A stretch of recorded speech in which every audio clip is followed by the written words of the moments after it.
We are now going to look at an influencing model. So you may have watched the video where we looked at the MBTI or Myers-Briggs Type Indicator personality preferences.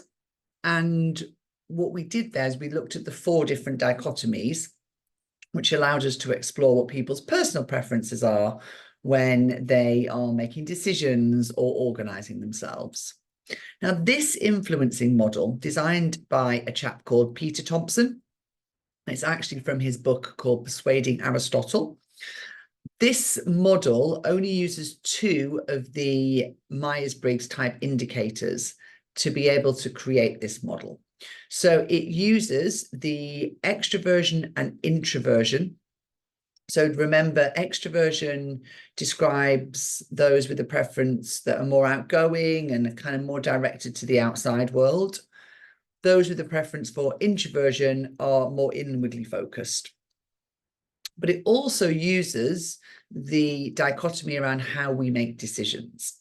Now, this makes sense because this is an influencing model. So what we want to understand is that the person that we're trying to influence, what is their preference in terms of how they prefer to make decisions.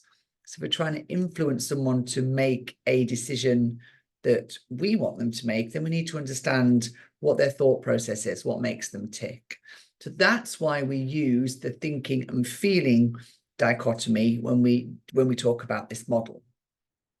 So just to remind you, those with a preference for thinking make decisions typically based on logic and analysis, and those with a preference for feeling make decisions based on values and individual worth.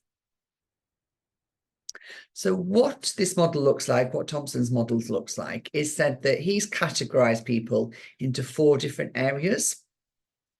So if you have a preference for introversion, so if you're an introvert, but you're a T, you're a thinker, so an introverted thinker, you have both of those 2 within your profile, then you would be an auditor.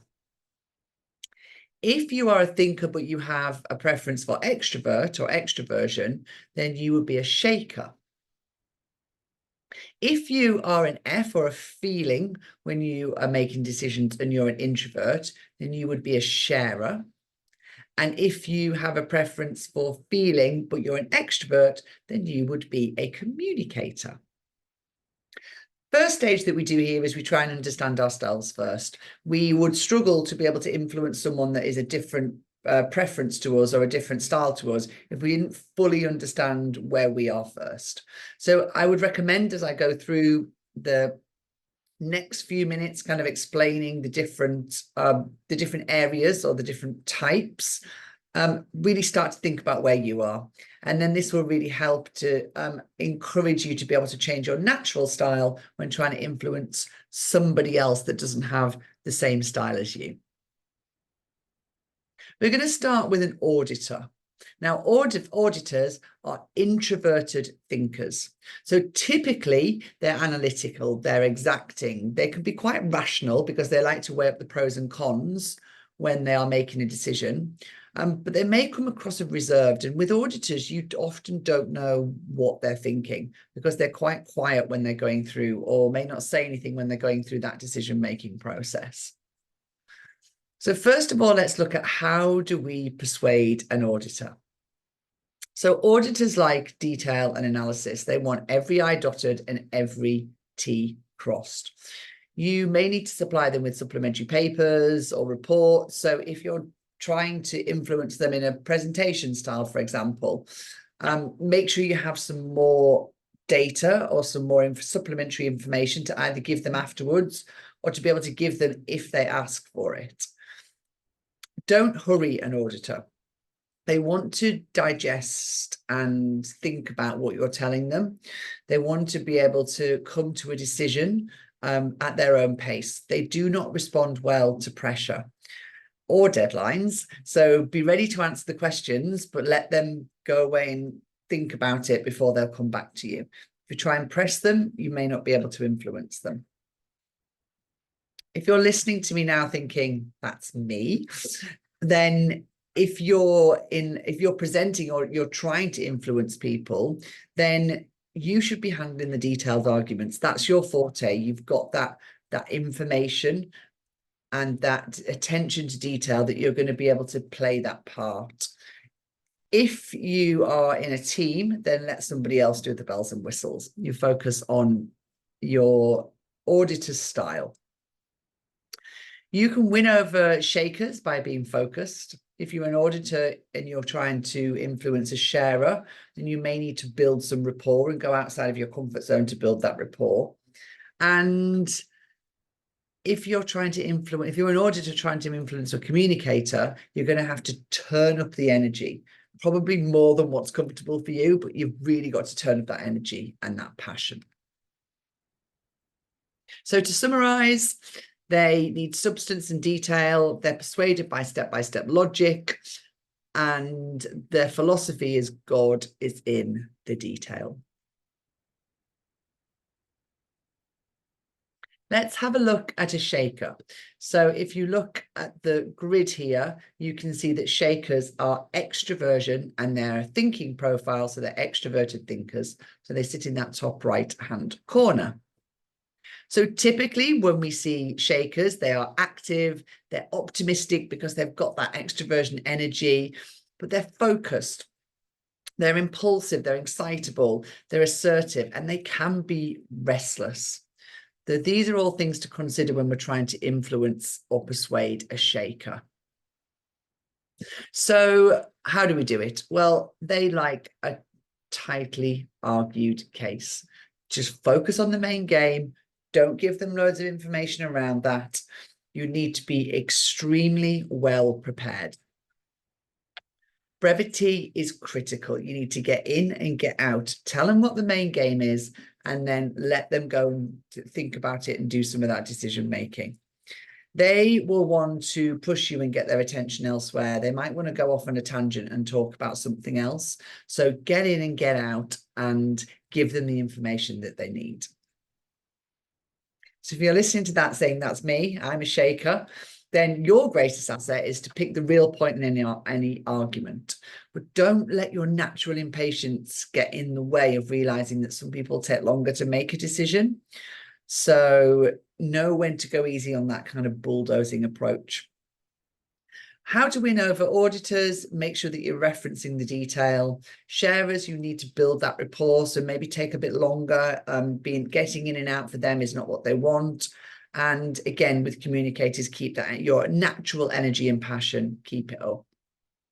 So just to summarize, you're extrovert, you're outcome orientated, quick-witted and doers. They just want to get on. Once you've persuaded them, they're ready to go. They need the point of the argument to be concise and transparent, and they like one clear reasoned argument. Their philosophy is they are self-styled masters of the universe. Okay, we're going to look at sharers now. So again, just to show you where sharers sit on the grid. They are now the decision making, we're moving over to feeling. So again, decisions are made on values and individual worth more than logic. So there's decisions made from the heart, I would say. But sharers are introversion. So again, you might not see a lot of those decision making happen. It's happening a lot up here. So let's look at some of the characteristics. So sharers are introverted feelers. They're typically calm, they're peaceful, they're very reliable. They can be quite controlled and even-tempered, but they're thoughtful and they're careful when they're making a decision. But you may not see much emotion. They be quite passive.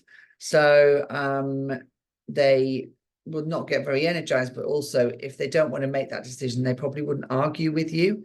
They could typically just go along with things just to keep the peace. So how do we persuade a sharer? So they're persuaded by community and people issues. So you really need to spend the time building the rapport with sharers. You've got to relate to them so that they're going to relate to you. And be patient in building this relationship. Don't forget they're on the introversion side of the dichotomy. So you need to build that trust and you need to build the relationship. Be straight with them. Sharers, just like auditors, don't respond well to pressure and deadlines. If you're a sharer, then your role within the team or your role within a presentation is that you're great for speaking first, because you can build that empathy, you can create this kind of environment of trust. Don't be deterred if people don't have the same warmth or the same value, the underlying value that sits within what they're trying to kind of persuade you on. So just really think about who you're presenting to, and don't go overboard with that kind of gooiness or too much down that emotionally intelligent path. Make sure that you've still got some facts and figures and rationale in there. Summary of the sharer. So you're introvert, you are emotional, and you're consensus seeking. So you want everyone to be happy with the decision that you're making, and you're naturally a carer. Sharers need inclusion and they need recognition. They're persuaded by connection and empathy. So you'll want to see how the parts fit in with the overall bigger picture.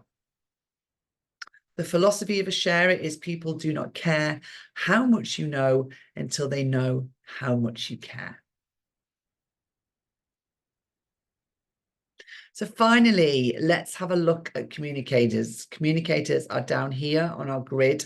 So they are extroverted feelers. It's a preference for extroversion, preference for feeling. So that makes them very lively, very carefree. They can be quite intuitive in terms of how they are influenced or made those decisions. They're typically easygoing and they're very responsive and talkative. So they like to feel quite social. They'll want to be involved in making the decision. So let's have a look how to persuade a communicator.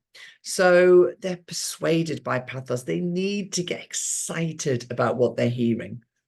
They love stories and metaphors or anything that's going to get imagery flowing. So when you're trying to influence or communicate with a communicator, you might find that they start looking up because they're really thinking about the possibilities. They're kind of imagining themselves in that situation.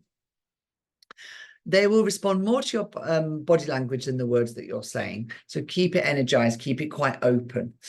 They get easily bored by detail and information that requires concentration. So really keep up that pace and that enthusiasm. If they like something, you'll know about it. If your influencing is related to sales, then you're going to know when you've already won a communicator over. And they will assume that you're passionate about it too. If you're not and you're a bit flat, they're not going to go along with your idea. So you can really get them involved in the pitch or the meeting or whatever it might be. If you can get them involved, you won't be able to stop them, and you will be able to influence them and persuade them. Another good thing to do with communicators is to bounce back their ideas. Use phrases or humor. They really like that interaction. And finally, make sure you're open with them. If you're a communicator, play to your strengths, but maybe spend some time thinking about images and metaphors, because if you're presenting a case to some of those other preferences, they may not feel there's enough detail there. So if you've got the opportunity, you can maybe leave the detailed arguments to others and you really focus on the energy and bringing it to life. Make sure that you work hard on the detail to persuade those people of opposite personality types, but also be patient. So listen to others. Don't get stuck in that kind of one-sided with your communication style set to broadcast. So summary of the communicator: your extroversion, feeling, emotional, impulsive, and you like to talk. Need excitement and a sense of mission to get them energized for themselves, but you're persuaded by passion and enthusiasm for the bigger picture. And the philosophy of a communicator: all the world is a stage. So hopefully that's really helped you to now start to think about whereabouts that you are. Where do you fit in on this grid? What does that mean for you? But also starting to build a picture, hopefully, of some of the people that you need to influence, and maybe starting to understand what their style is.